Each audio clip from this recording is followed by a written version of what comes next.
रे ललुआ हमार मोबाइल लेके का करता रे? बड़की मई कार्टून देखता नी। अच्छा ते इतने शौक बा तो अपना बाप से किनवा ले, लाए ने मोबाइल। ए मम्मी देख बड़की मई मोबाइल छीन ले लिया, देख कार्टून देखत रही तो। अच्छा जाए द बाबू, हम जातनी पूछे काहे हमरा लड़का से मोबाइल छीन ली है। अच्छा चुप हो जा तू। काहे दीदी जी कहाँ बानी, खोली के बाड़ी। का बात बा, बड़ी गरमाइल आइल बड़ू। काहे हमरा लड़का के हाथ में से मोबाइल छीन ली है। हाँ तो का करी, मोबाइल छीनी ना खराब हो जाई तब। लड़का के बात सुन के झगड़ा करे आइल बड़ू। एगो हमार मरद कमा ले, ना कमाई तो घर भर के लोग भूखे मर जाई। राउर मरद बाहरा कमा ले तो हमरो मरद तो खेती बाड़ी करे ले, केकरा से के कम बा। हाँ तो अब खेती बाड़ी कैला से काम ना चली। एगो हमार मरद कमा ले, घर बनबैले, दू गो ननद के शादी करैले और उ छोटकू के पढ़ावत तारे। आ बूढ़ा बूढ़ी के हर महीना दवा के खर्चा, दूध के खर्चा, ई सब हमरे मरद कमा ले तो करत तारे। अब ई सब ना चली, अभी फोन करत तनी, अब की तो अलगा होइए के रहब।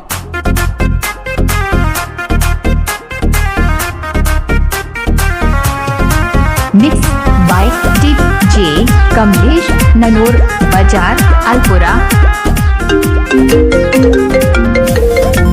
हेलो सुनो तनी जी। का कहत हो? सुन ले हमर बात। का बड़ा किसियाल बड़ू। पिया कबले कमा के सेवा घर भर के करब, अपना ला बैंक बैलेंस कब धरब। ई रहन रही तो बुढ़ारी में पछतावे के पड़ी। पिया कबले कमा के सेवा घर भर के करब, अपना ला बैंक बैलेंस कब धरब। हमर माने लो न बात जब भाई मारी लात, हमर माने लो न बात जब भाई मारी लात, तब बैठी के झपकी हो। अरे सुना तनी नु। हाँ हो सुना तनी, तू काहे परेशान बड़ू। तो? हम आवा तनी तो बाबूजी से बात करब। हाँ तो करी। हमने यहाँ लगा रहल जाई हो।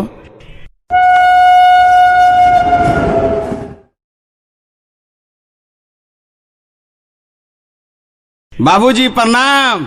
अरे खुश रह ये बाबू, खुश रह। आ गइल?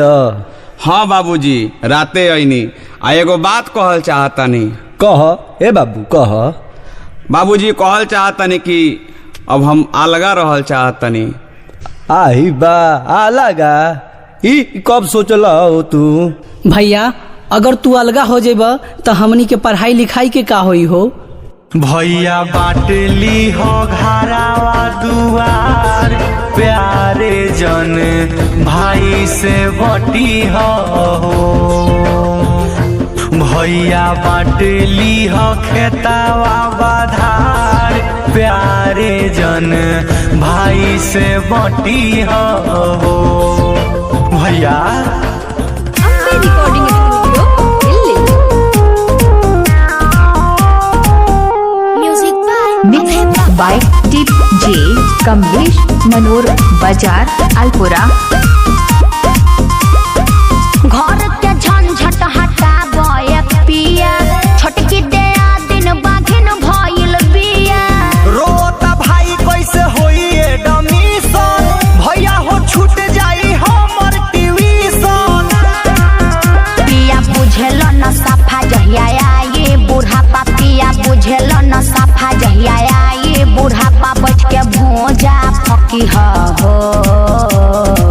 ओकनिया के कमा के घर भरत रह। माई हाँ बेटा कहो। हाँ ली कहीं। माई हम इतना दिन से कमा के सब घर भर के एक साथ लेके चलनी, लेकिन अब हम एक साथे ना रहब, हम अलगा रहल चाहतनी।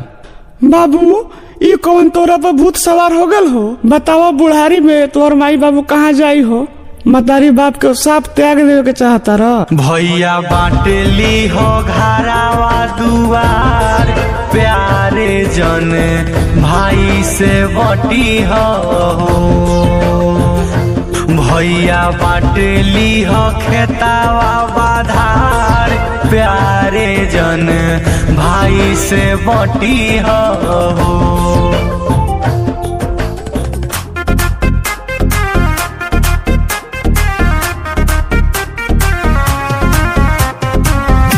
Mix by DJ Kamlesh Nanor बाजार अलपुरा।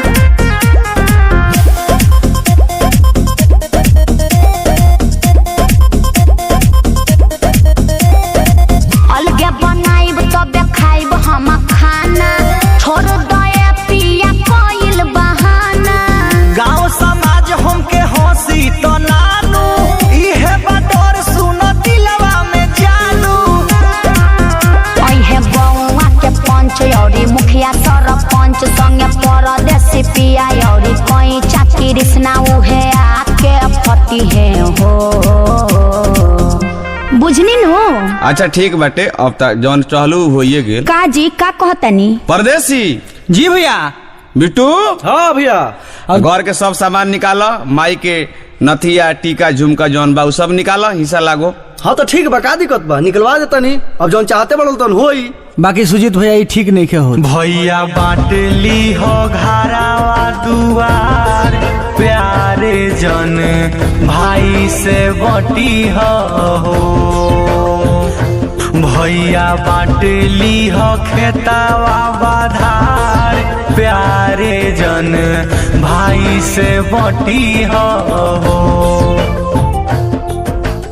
पवन सरवन इहो फैसला कह द लोगन कि माई केकरा साथे रहियन आ बाबूजी केकरा साथे रहियन। ओ तो एकर मतलब कि तू लोगिन बड़का हो के तू बाबूजी के ले जेबा, छोटका हो के तू माई के ले जेबा, त का मझिला फजिला बा का? देखी सरवन जी आ पवन जी, फैसला करम तो जायज करम, ना तो दोनों जाने जाओ लो, कोनो दिक्कत नहीं खे। माई बाप के हम रख लेम, हम खर्चा चला लेम। अच्छा ठीक बाटे, पंच आयल बा लोग, जायज फैसला कह के जाई लोग, चिंता मत करो। हाँ ठीक बा, कोनो दिक्कत नहीं खे।